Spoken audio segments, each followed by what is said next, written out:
Okay, now I'm not going to show you all of these next things because you can play with them to your heart's content yourself, but now I'm going to talk to you about the filters, right? Filters are Photoshop's little toys, you know, that they can do all these fantastic effects to your photograph. So they're all done in sections: artistic, blur, brush strokes, distort, you know, noise, pixelate, all these. I'm sure you can read, right?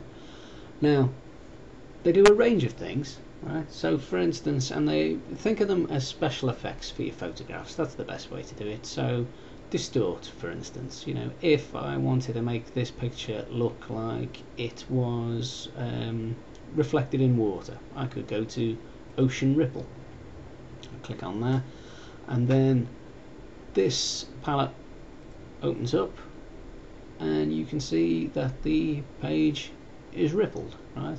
I can increase the sizes of the ripples, smaller, bigger, etc, etc, and the magnitude of them to get whatever effect I want. So that almost looks like frosted glass, right?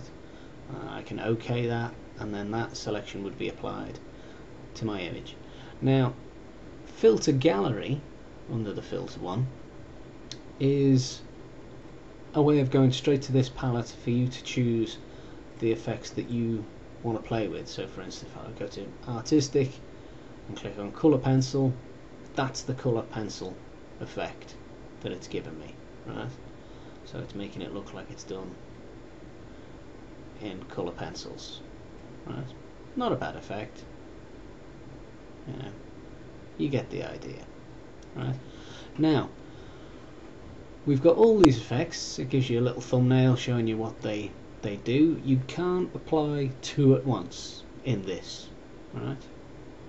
Well, you can, right? You can apply two at once. For instance, I could have the color pencil effect and go down here to the layers palette, and I could pick paint daubs and do the paint daubs to it as well. So it's kind of a mishmash between the paint daubs and the colour pencil.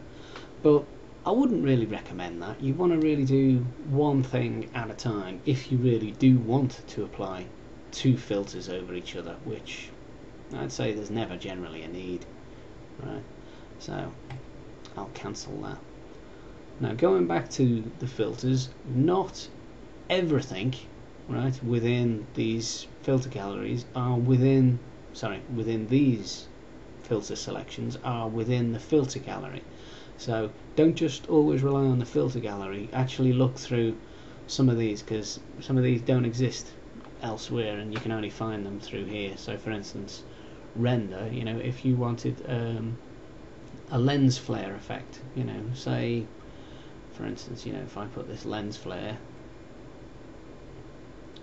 up here, that's a bit big, you know, like that, as if, you know, the sun's coming through just behind his face or something like that.